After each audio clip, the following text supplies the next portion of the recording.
Hi viewers, this is me Rabaha Imran and you're watching my YouTube channel. Viewers, सबसे पहले channel Hi viewers, this is me Rabaha Imran and you're watching my YouTube channel. Viewers, सबसे पहले channel को subscribe कर लें, video को like करें, share करें और बेल आइकॉन ऑन करना मत भूलिएगा। आज हमें इंडिया से ज्वाइन किया है डॉक्टर अभिषेक मिश्रा जी ने। सर बेहद शुक्रिया हमारे व्यूवर्स के लिए आपने टाइम निकाला। रिवाहा जी नमस्ते, सलाम आदाब, सत श्री अकाल, वनक्कम, good morning. Thank you very much, it's a pleasure to be on your show. बताएं सर आज हम जो है एक दो टॉपिक्स पे आपसे बात करने जा रहे हैं। आपके फॉर्मर लॉ मिनिस्टर उन्होंने एक स्टेटमेंट पास की कि Muslims are non citizen and non Hindu are half as citizen in present Indian democracy. Sir इस स्टेटमेंट को आखिर आप कैसे देख रहे हैं? बड़ा इंटरेस्टिंग स्टेटमेंट है उनका कि नॉन सिटीजन्स जो हैं वो अभी जो मुस्लिम्स हैं वो नॉन सिटीजन हैं और जो नॉन मुस्लिम्स हैं वो हाफ सिटीजन हैं। अब चलिए इस स्टेटमेंट की एनालिसिस कर लेते हैं। मुस्लिम्स सिटीजन नहीं है, मतलब उनको कोई राइट्स नहीं है, इस देश में कोई राइट नहीं मिल रहा है।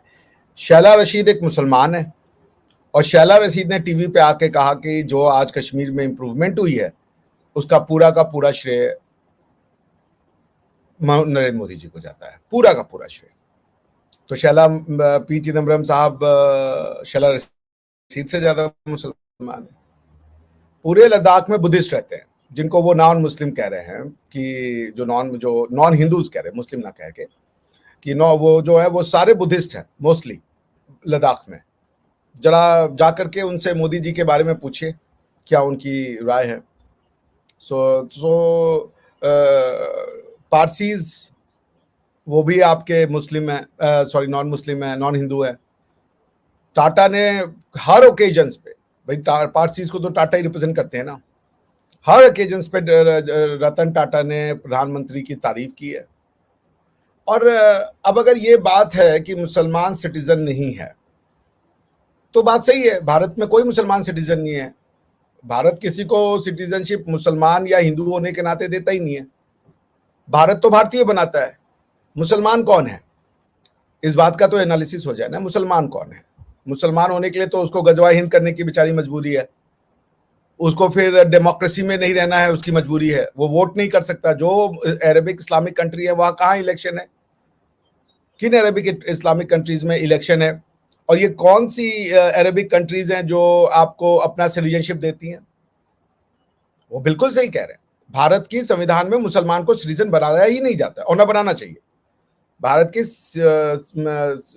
संविधान के अंतर में भारत में पैदा होने वाला बच्चा वो मुसलमान हो, हिंदू हो, सिख हो, क्रिश्चियन, ईसाई हो, उससे कोई फर्क नहीं पड़ता। वो भारतीय सॉइल पे पैदा हुआ है, वो भारतीय बनेगा। किसी को मुसलमान होने के नाते हक नहीं दिए जाते और न दिए जाने चाहिए। भारत के संविधान का क्लियर कट है। आपको भारतीय संविधान में हक इसलिए नहीं मिलते कि आप मुसलमान है, तो सब मुसलमान हो जाएंगे फिर। पॉइंट ये है कि और चिदम्बरम साहब से पूछे हिंदू कौन है, वो तो हिंदू को उनके जो उनकी जो कांग्रेस पार्टी है वो तो कह रही है जातीय जनगणना करवाइए कि जाति लोगों की देखिए। हिंदू को किसको मानते हैं? वो खुद भी हिंदू है। उनके बेटे ने कहा सनातन धर्म को तो बर्बाद कर देना चाहिए, खत्म कर देना चाहिए। सनातन धर्म दुनिया में एक जहर है और इसको तबाह बर्बाद करना चाहिए। ये उनके बेटे का स्टेटमेंट है, जिन्होंने डीएमके के जो थे करुणानिधि के पोते, उनकी स्टेटमेंट को उन्होंने वो किया था। तो ये चिदम्बरम साहब ने तो हर जो इतनी जबरदस्त इनकी पॉलिसीज थी कि इन्होंने सीबीआई को आईबी से लड़वा दिया था, एफिडेविट पे एफिडेविट बेदल बदल करके। चिदम्बरम साहब कह रहे थे ये जो मोदी ने नोटबंदी की है, ये नोटबंदी हाहाकार मचा देगी। क्या गांव में पीओएस मशीन है, क्रेडिट कार्ड है गांव के लोगों के पास, वहां पे इलेक्ट्रिसिटी का सोर्स है, वहां पे इंटरनेट है, ऐसे वो पेमेंट होगा? आज वो हर गांव गांव में जाके पेमेंट हो रहा है। हर गांव गांव में आप चली जाइए। अभी आपने भी देखा होगा कि चाहे वो ऑस्ट्रेलिया के डिप्टी प्राइम मिनिस्टर हों, चाहे वो जर्मनी के चांसलर हों या उनके एम्बेसडर हों, जापान के एम्बेसडर हों, सब जाते हैं और वो यूपीआई की तारीफ कर रहे हैं। आपके अभी वो जो आए थे स्पोर्ट्स न्यूज डेस्क के जो वो थे, आपके क्या नाम है उनका, पत्रकार साहब, उन्होंने बताया आपको 10 रुपए की चीज खरीदनी है, 2 रुपए की चीज खरीदनी है, आप यूपीआई का यूज कीजिए। तो ये वही सैकड़ों साल पुरानी मुसलमान हिंदू की इनकी पॉलिटिक्स है। ये भारत को किस तरफ ले जाना चाहते हैं ये मुझे नहीं पता। भारत का निर्माण जब हुआ था या भारत की जब संकल्पना की गई थी आज से हजारों हजार साल पहले, उसमें हिंदू मुसलमान सिख ईसाई की बातचीत नहीं की गई थी, सबके हिसाब की बात की गई थी। तो फिर ये बता दें कि मुसलमान को राइट देने के लिए क्या करना पड़ेगा, मुसलमान को सिटीजन देने के लिए क्या करना पड़ेगा। शरिया लॉ दे दें, तालिबान की गवर्नमेंट दे दें, क्या दे दें, मूर्ति पूजा बंद करवा दे, भारत से मंदिरों पे ताला लगा दे, जैसे मुगलों ने मंदिर तोड़ा बाकी मंदिर भी तोड़ दें। क्या करें कि मुसलमान सिटीजन बन जाए, मुसलमान खुश हो जाए हमसे। पाकिस्तान अब अभी आप देखिए कि मैं देख रहा था आपके यहाँ पे चल रहा है, एक प्रोफेसर साहब आए थे, मुस्लिम्स इन इंडिया के ऊपर किताब लिखी है उन्होंने। मैंने आज तक दुनिया में एक किताब नहीं देखी, Hindus in Pakistan, Hindus in Afghanistan, नहीं देखी है किताब आज तक, लेकिन मुस्लिम्स के ऊपर सारी दुनिया की किताबें लिखी जा रही है। ये एक नैरेटिव है, इस नैरेटिव को चलने दीजिए। जहां तक मेरा संबंध है, मैं हिंदू मुसलमान सिख ईसाई नहीं देखता, मैं सबसे प्यार करता हूं। मैं जैसे रिबहा जी, मैं अपने फेसबुक पे आज जाके लिख दूंगा कि रिबहा जी मेरी बहन है, वो मुसलमान है और मैं उनसे उनको बहुत पसंद करता हूँ, और हिंदू मुसलमान को मैं बहुत पसंद करता हूँ। मैं मुसलमानों को अपना भाई मानता हूँ। आप ये बात लिख पाएंगे कि मैं हिंदुओं को अपना भाई मानती हूँ, हिंदू मुझे पसंद है? नहीं लिख पाएंगे। आपके समाज में आतंक मच जाएगा कि तुमने बोल कैसे दिया कि हिंदू। कॉन्सिक्वेंसेस जो टफ होंगे ना। हाँ, आप लिख देंगी, मुझे पता है आपका दिल अच्छा है, लेकिन कॉन्सिक्वेंसेस तो आपको पता है ना उसके बाद। मेरे पाकिस्तानी दोस्त थे जर्मनी में, मेरी उनसे बहस हो गई, मैंने कहा आप हिंदुओं को गाली दे रहे हो, चलो दे लो। मैं अपने फेसबुक पे जाके लिखता हूं I love Muslims, I love Islam, ईश्वर अल्लाह एक है। आप भी लिखो ये बात जाके कि गॉड और ईश्वर और अल्लाह एक चीज है, और मैं हिंदुओं से प्यार करती हूँ और हिंदू मुसलमान एक बराबर है। नहीं लिख सकते। और मुझे तो कल किसी टीवी शो में ही बता रहे थे कोई मौलवी साहब की कुरान चाहे पाकिस्तान में हो चाहे अरब में हो चाहे वो तो सब है, एक ही है, कोई अलग अलग नहीं है। तो उसकी टीचिंग भी एक होगी, उसका मैनिफेस्टेशन भी एक होगा। अफगानिस्तान से तो सारे भाग गए। तो मुसलमान को सिटीजन बनाना है तो उसको पहले आप डेमोक्रेसी से अलग कीजिए। डेमोक्रेसी में मुसलमान बेचारा रह रहा है तो वो गुलामी में रह रहा है। इमरान खान साहब ने कहा था डेमोक्रेसी में एक मुसलमान का रहना इट्स अ गुलामी। वेस्टर्न सिविलाइजेशन के अंदर में वो रहता है। तो वो बताएं, हम तो जानना चाह रहे हैं कि मुस्लिम को सिटीजनशिप भारत में बनने के लिए क्या करना पड़ेगा। राम मंदिर नहीं बनवाए, ये मान लें कि औरंगजेब ने कभी मंदिर नहीं तोड़े थे, ये मान लें कि भारत का डिवीजन इसलिए हुआ क्योंकि हिंदू ही उसके लिए जिम्मेदार थे, ये मान लें कि हिंदुओं का कभी कत्लेआम नहीं हुआ, लेकिन आप क्या तो पढ़ाते हैं कि हमने तो मीनारें लगा दी थी, हिंदू कुश पर्वत का नाम हिंदू कुश लगाई क्योंकि हिंदुओं की वहां गर्दन काट दी गई। क्या करें कि मैं मुसलमानों को अपना प्यार दिखा पाऊं, हिंदू रहते हुए, मूर्ति पूजा करते हुए? क्या करें इसके लिए? मुझे तो कुछ समझ ही नहीं आता। दिल की बात मेरी यही है कि मैं मुसलमानों से बहुत प्यार करता हूं, ये दिल की बात है। मैं तफरीक नहीं करता, आपको जिसमें मानना है आप वो माने। लेकिन क्या आपके यहाँ पे लाहौर में अजान और मंदिर की घंटी एक साथ सुनाई दे सकती है? आप दुनिया का बेसिक रूल है, जो आप दूसरों से चाहते हैं वो आप पहले खुद उसको दीजिए। A treatment that you want from others, you must extend the same treatment to that person. जो आप दूसरों से उम्मीद करते हैं वो उसको दीजिए। तो आप ये अगर उम्मीद करते हैं कि भारत में अजान और घंटियां 7 बजे, तो आप भी अपने यहाँ पे जरा घंटियों की आवाज तो सुनवाइए। क्या एक हिंदू अपनी घंटी को टंग टंग करके चला सकता है आराम से, तिलक लगा करके, और जो उसकी एंशिएंट वेशभूषा है उसमें वो सड़कों पे घूम सकता है, धोती कुर्ता डाल करके, जनेऊ पहन करके घूमने देंगी आप? आपसे मतलब आपके लोग क्या कर दें? भारत का डिवीजन हिंदू मुसलमान के नाते हो गया। अब कैसे और कैसे खुश करें? एक ही तरीका है कि हम अपना जो एंशियंट कल्चर है उसको बंद कर दें, उस पर ताला मार दें। क्योंकि एक सच्चा मुसलमान है वो तो यही चाहेगा कि अंत में गजवाए हिंद होना है, गजवाए रोम होना है। और क्या है मुसलमानों को खुश करने का तरीका? क्या कर दिया भारत की सरकार ने? स्कॉलरशिप देती है वो नहीं है। जाके आप पता कर ले रिबाहा जी, बाहर मोदी सरकार ने घर बनवाए हैं लोगों को ने, जिनके घर नहीं होते थे, मोदी सरकार ने डायरेक्ट उनके उसमें पैसे भेजे हैं अकाउंट्स में, और उनके सबके घर बने। उसमें सबसे ज्यादा जो घर जिनको मिला है वो मुसलमान गरीब तबका है। लेकिन ये इनके जो पुत्र साहब कह रहे हैं वो यही कह रहे हैं कि सनातन को मिटा देना चाहिए। तो इनकी सरकार आएगी, इन्होंने सनातन को मिटा देना। मोदी जी को फंसाने के कोई ऐसा तरीका नहीं था जो चिदम्बरम साहब ने छोड़ दिया था वो जब होम मिनिस्टर थे। चिदम्बरम साहब ने 2-2 बार एफिडेविट बदलवाई, आईबी और सीबीआई की लड़ाई करवा दी थी गुजरात हाई कोर्ट में। तो इनकी बात तो वैसे भी डिस्क्रेडिट हो चुकी है, मैं बहुत सीरियस नहीं लेता। अगर आपके पास टोटल आपको ये घमंड है कि हम बाहर से पढ़ के आए हैं and that is my achievement, तो वकालत कोई ऐसा पेशा नहीं है कि आप बहुत इंटेलिजेंट हैं।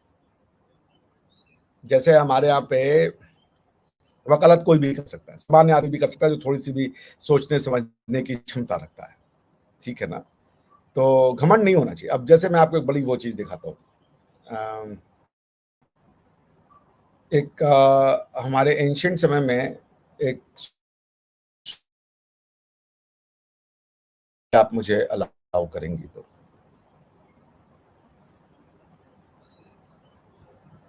विद्या विद्या विवादाय धनम मदाय शक्ति ही परेशान परिपीडनाय खलस्य साधोर विपरीत में तद ज्ञानाय दानाय च लक्षणाय। इसका क्या मतलब हुआ? सुन लीजिए। दुर्जन की विद्या विवाद के लिए, धन उन्माद के लिए, और शक्ति दूसरों का दमन करने के लिए। सज्जन इसी को ज्ञान, दान और दूसरों के रक्षण के लिए उपयोग करते हैं। तो जब आपकी विद्या खाली परेशान करने के लिए है, समाज में तफरीक पैदा करना है, समाज में डिवीजन पैदा करना है, विद्या से विवाद पैदा करना है, तो करें आप, कोई दिक्कत नहीं है। तो ठीक है, मैं चिदम्बरम साहब को क्या कहूं, उनके बेटे ने कहा सनातन धर्म को खत्म कर देना चाहिए, और ये एक मलेरिया डेंगू है, तो ये उससे तो सहमत है क्योंकि उसके अगेंस्ट में तो उन्होंने कुछ नहीं कहा। तो आपको लोगों को पता होना चाहिए कि वो जब आएंगे तो क्या हाल होगा आपका। जी बताएं। अच्छा सर, ये तो चलें स्टेटमेंट होगी। दूसरी जानिब आपने अभी एक बात की कि आपने हमेशा हिंदुस्तान में मुसलमानों की किताबें पढ़ी हैं, पूरी दुनिया में इस तरह ही हम देख रहे हैं, आपने जैसे कहा। तो उस तरह हम चाइना की अगर बात कर लें तो चाइना में ईगर मुस्लिम्स के हवाले से कोई आवाज़ नहीं उठाता। वहाँ पे जो ईगर मुस्लिम्स के साथ किया जा रहा है, जुल्म किया जा रहा है। अब तो लेटेस्ट खबर आई है कि मस्जिदों को डिमोलिश किया जा रहा है वहाँ पर। क्या कहेंगे आप? जी, अभी मैंने जो कहा वो ये कहा था कि मुसलमान के ऊपर सारी दुनिया किताब लिखती है, Muslims in China, Muslims in India, Muslims in this, पर मैंने एक किताब नहीं पढ़ी, Hindus in in Pakistan, Hindus in Kazakhstan, Hindus in Afghanistan. एक किताब नहीं पढ़ी मैंने आज तक। सीरिया के लोगों का वो जो है बम मार के ये कर दिया, वो कर दिया, वो पूरा आएगा। पैलेस्टाइन के लोगों को जब पाकिस्तान मारे तो बहुत बढ़िया, वो कोई ह्यूमन कैटास्ट्रॉफी नहीं है। बांग्लादेशी लोगों को आप मारे, बहुत बढ़िया, वो कोई ह्यूमन कैटास्ट्रॉफी नहीं है। अफगानिस्तान के रिफ्यूजियों को आप अपने यहां से घर से बाहर निकाल दें, वो कोई ह्यूमन कैटास्ट्रॉफी नहीं है। आईएसआईएस के लोग जो है वो रिलीजन पूछ पूछ के लोगों को मारते हैं, वो कैटास्ट्रॉफी नहीं है। पाकिस्तान अपने यहाँ हिंदुओं को सेकंड ग्रेड सिटीजन रखे, उनकी शादी तक रिकॉग्नाइज नहीं होती आपके यहाँ। हिंदुओं के द्वारा की गई शादी को आपका समाज मान्यता नहीं देता है। उनके लिए प्रॉपर आपके पास चिता जलाने के लिए शमशान घाट नहीं है। उनकी क्रियाक्रम करने के लिए भी आपने व्यवस्था नहीं छोड़ी है। हिंगलाज का टेंपल अभी कुछ दिन पहले ही तोड़ा गया। कौन उठाया ये आज तक इन बातों पे? आपके स्कॉलर्स पाकिस्तान में बैठ के इंडिया के मुसलमानों की चिंता कर रहे हैं। ये इंडिया में मुसलमान स्कॉलर है, वो कर लेंगे चिंता। चिदम्बरम जी ने कह दिया, वो चिंता कर रहे हैं। आप अपने आगे हिंदुओं के ऊपर किताब लिखो यार, पाकिस्तान की आइडेंटिटी तो पहले डिटरमाइन करो कि तक्षशिला और ये जो है क्या नाम है, मोहनजोदाड़ो, हड़प्पा, हिंगलाज माता, ये सब अरबी कल्चर है, इस्लाम ने पाकिस्तान को बनाया है। पाकिस्तानी जमीन इस्लामिक है या नहीं, ये मैं आपके स्कॉलर से आंसर जानना चाहता हूं। अरबों की जमीन हो सकती है, तुर्कों की जमीन हो सकती है, और किसी की जमीन होने का हक ही नहीं है। तो पॉइंट ये कि चाइना वो कहता है फॉरेन डोमिनेशन, चाइना में फ्रीडम ऑफ रिलीजन है। आपने चाइनीज कॉन्स्टिट्यूशन पढ़ा है कि नहीं पढ़ा है मैं नहीं जानता, लेकिन अगर आप कहेंगी तो मैं आपके लिए चाइनीज कॉन्स्टिट्यूशन का जो सबसे इंपॉर्टेंट प्रोविजन है वो मैं पढ़ दूंगा आपके लिए, regarding the freedom of religion, कि चाइना क्या कहता है, ठीक है ना। तो मुझे एक minute, National People's Congress, the president of people's state council, central local, national flag, national anthem, national fundamental rights and duty, chapter 2। Chapter 2 जो है फंडामेंटल राइट एंड ड्यूटीज की बात करता है, ठीक है ना। इसमें ये फ्रीडम ऑफ रिलीजन का आपको हक देते हैं, ठीक है। आर्टिकल 36 में पढ़ रहा हूं आपके लिए चाइनीज कॉन्स्टिट्यूशन का। Citizens of the people of Republic of China enjoy freedom of religious belief. No state organ, public organization, or individual may compel citizens to believe in or not to believe in any religion, nor may they discriminate against citizens who believe in or do not believe in any religion. The state protects normal religious activities. No one make use of religion to engage in activities that disrupt public order, impair the health of citizens, or interfere with the educational system of the state. Educational system of the state को आप नहीं कर सकते। Religious bodies and religious affairs are not subject to any foreign denomination. अच्छा, China ने किया क्या? अभी ये बीबीसी की 2 दिन पुरानी की रिपोर्ट है। चाइना ने वो चिंजान प्रोविंस में या ये कोई और प्रोविंस था, वहां गए, उन्होंने ऊपर जो उनका मॉस्क था उसके गुंबद को तोड़ा और उसमें जो है चाइनीज पगोडा स्टाइल लगा दिया। ये आर्किटेक्चर क्यों नहीं मौजूद? क्यों नहीं चाइना में चाइनीज आर्किटेक्चर के मस्जिद बनेंगे? क्यों वो सिर्फ अरबी स्टाइल के बनेंगे? बाकी लोगों के कल्चर और आर्किटेक्चर की कोई वैल्यू नहीं है। अरबी कल्चर बहुत अच्छा है, अरबी जो वो है क्या कहते हैं उसको, आर्किटेक्चर बहुत अच्छा है। तुर्क का उनसे भी अच्छा है, बहुत अच्छा, मैं मानता हूं इस बात को। तुर्की आर्किटेक्चर बहुत सुंदर है, बहुत प्यारा है। हमारा बहुत घटिया है, लेकिन हमारा जो भी है उसको तो हमारे लोग उसके हिसाब से बना सकते हैं कि नहीं बना सकते। मस्जिद का सिर्फ एक ही आकार होगा, एक ही शेप होगा। अरबी अगर मस्जिद का जो आकार शेप है पूरी दुनिया के लिए वही बस आकार और शेप होगा, और किसी दुनिया के आर्किटेक्चर की कोई वैल्यू नहीं है। चाइना ने क्या किया? चाइना ने उनके मस्जिदों के ऊपर के गुंबद तोड़ करके उसको जो उनका पगोडा स्टाइल का वो होता है वो बना दिया उन्होंने। और वो क्या कह रहा है आर्टिकल 36 में, सुन लीजिए, यही हम भी कहते हैं, religious bodies and religious affairs are not subject to any foreign domination. आप क्या भी यही लोग कहते हैं बार बार कि ये जो है अरबों ने जो है वो मदरसे खोल खोल के आपका परेशान कर दिया, हालांकि आपके कॉन्स्टिट्यूशन का भी एम यही, article 31 of the Pakistani constitution, मदरसे बनाना। पाकिस्तान की सरकार की ड्यूटी है, स्कूल कॉलेज के लिए नहीं, मदरसे बनाने की ड्यूटी है, अगर कभी आपको गलतफहमी हो तो। A constitution of Pakistan obligates the government of Pakistan to open madrasas and not college and other institutions, universities and other institutions which will impart secular education. That is not your governmental task. That is not your state's obligation. That is not your state's objective. आपकी state का objective है Islamic education को promote करना। Article 30 पढ़ लीजिए। अब आप ये समझ नहीं पा रहे हो कि आपके लिए फॉरेन डोमिनेशन क्या? आप चाइना से दोस्ती कर रहे हो। चाइना कह रहा है हमारे यहाँ फ्रीडम ऑफ रिलीजन है, आपको मानना है इस्लाम मानो, लेकिन आपके जो मस्जिद बनेंगे वो पगोडा स्टाइल के बनेंगे।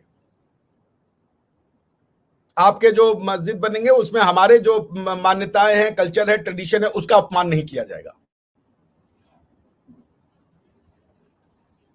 आप कौन हो? तक्षशिला को और मोहनजोदाड़ो से आपने अपना वो, जो मोहनजोदाड़ो की धरती पे रह रहा हो वो कहे कि मेरा भगवान शिव से नाता नहीं है। अरे नहीं मानना भगवान शिव को, नहीं मानो, लेकिन उनसे नाता कैसे तोड़ दोगे? जो तुम्हारे आर्किटेक्चर से तुम्हें जब अपनी धरती के नहीं, कॉन्स्टिट्यूशन अब कॉन्स्टिट्यूएंसी क्रिएट करता है। अपनी धरती का क्या है, तुम्हारा नाम तुम्हारे अपने नहीं है, आर्किटेक्चर तुम्हारा अपना नहीं है, कुछ सेंट्रल एशिया से ले लिया। ये प्रूव करने वाले सब सेंट्रल एशिया से भाग के आए थे। क्या लेके आए सेंट्रल एशिया वाले? कौन थे वो? नोमैडिक लोग थे।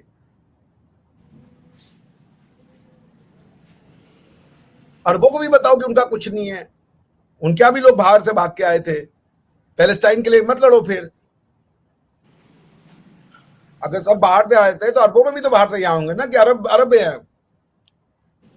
ये जो एक आपका अजीब कंफ्यूजन है, जो आप क्या लोग कहते हैं कि मुल्ला मौलाना ने आपको वो कहना, आपकी समस्या है मुल्ला और प्रोफेसर एक बात करते हैं। आपके यूनिवर्सिटी और मदरसे में कोई अंतर नहीं है आपके यहाँ, जस्ट सेम पीपल। उनके कहने का अंदाज अलग है, बस बात दोनों एक ही करते हैं। एक कुरान और हदीस की रोशनी में बात करता है, दूसरा साइंस एंड टेक्नोलॉजी की रोशनी में वही बात करता है।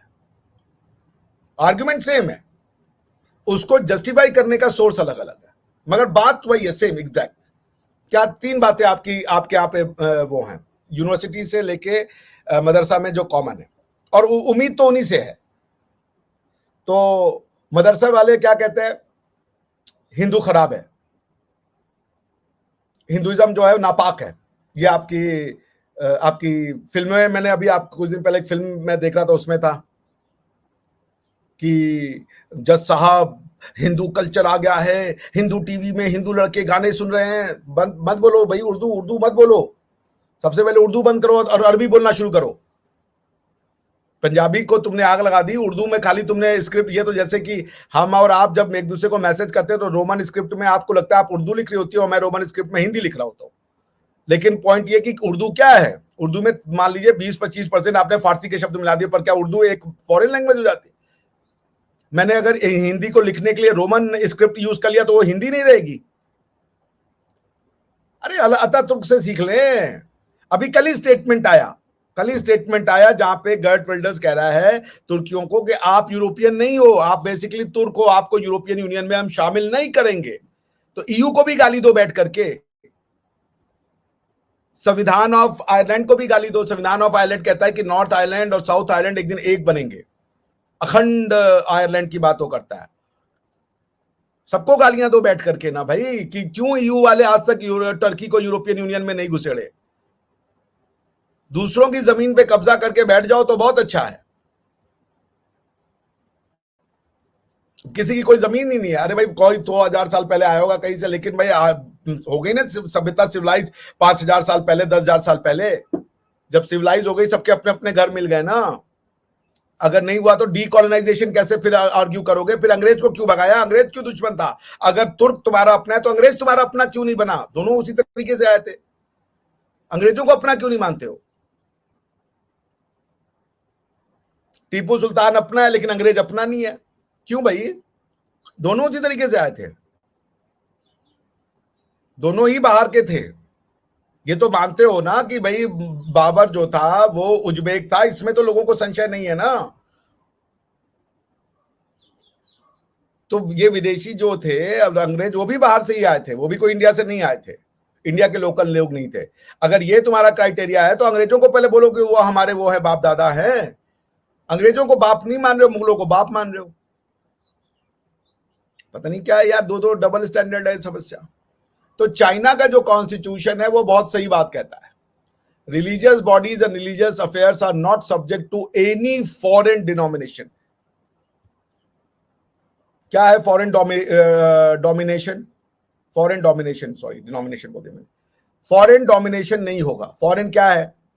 आपके जो स्कॉलर्स हैं उनके हिसाब से कुछ फॉरेन है ही नहीं। The idea of foreign is foreign to them, because हर कोई बाहर से आया था, कोई इंडिया कभी कॉन्स्टिट्यूट नहीं हुआ, कोई कुछ नहीं, सब तो यही है। There is nothing called foreign for them. Foreign नहीं है, लेकिन अरेबिक आर्किटेक्चर अपनी है। लोकल आर्किटेक्चर पे मलबा डालो जी। शायर तो सिर्फ गालिब हो सकता है, और कोई शायर साला पैदा ही नहीं हुआ। किसी और के पास तो औकात ही नहीं है कि वो कवि लिख दे, कविता लिख दे, पोएम लिख दे। कोई और भारत की धरती पे इतनी क्षमता नहीं हुई। दुनिया की सबसे बेहतरीन किताब अर्थशास्त्र पे आपने पेट्रोल डाल के बैठा हुआ है और लोगों को बता रहे हो कि ज्ञान तो यूरोप से आया है या तो अरब से आया है। क्या कीजिएगा जब मदरसा और यूनिवर्सिटी एक हो जाए। मदरसे में भी फिलिस्तीन फिलिस्तीन और यूनिवर्सिटी में भी Palestine Palestine. Welcome to Pakistan. This land will never have peace, because लोगों को ऐसी जहनियत बनाई है कि खुद से नफरत करना है उनको।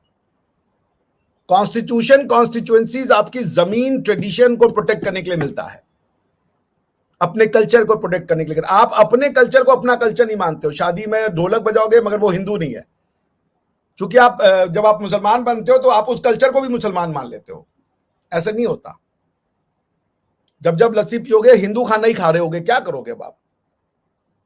सरसों के पत्ते से साग बनाने की विधि तो हिंदुओं ने ही सिखाई, उस समय मुसलमान था नहीं बेचारा। तो क्या सरसों के साग को मत खाओ, सरसों ही मत खाओ, ये तो मानसिकता है। खाना भी तो इस्लामिक होता है ना। आप क्या गोश्त खाएंगे तो मुसलमान है, गोश्त नहीं खाने तो मुसलमान नहीं है, ये गाय खाना है तो अच्छे मुसलमान है, और गाय नहीं खाने तो और भी बुरे मुसलमान है। इसका क्या ही किया जाए रिबाहा जी। बहुत शुक्रिया आपके वक्त का। व्यूअर्स चैनल को सब्सक्राइब करें, वीडियो को लाइक करें, शेयर करें और बेल आइकॉन ऑन करना मत भूलिएगा। और चाहते हैं कि हम डिजिटली प्रमोट हो सके तो हमें ज़्यादा से ज़्यादा सुपर चैट कीजिए। नेक्स्ट प्रोग्राम तक के लिए हमें दे इजाज़त। Thank you so much.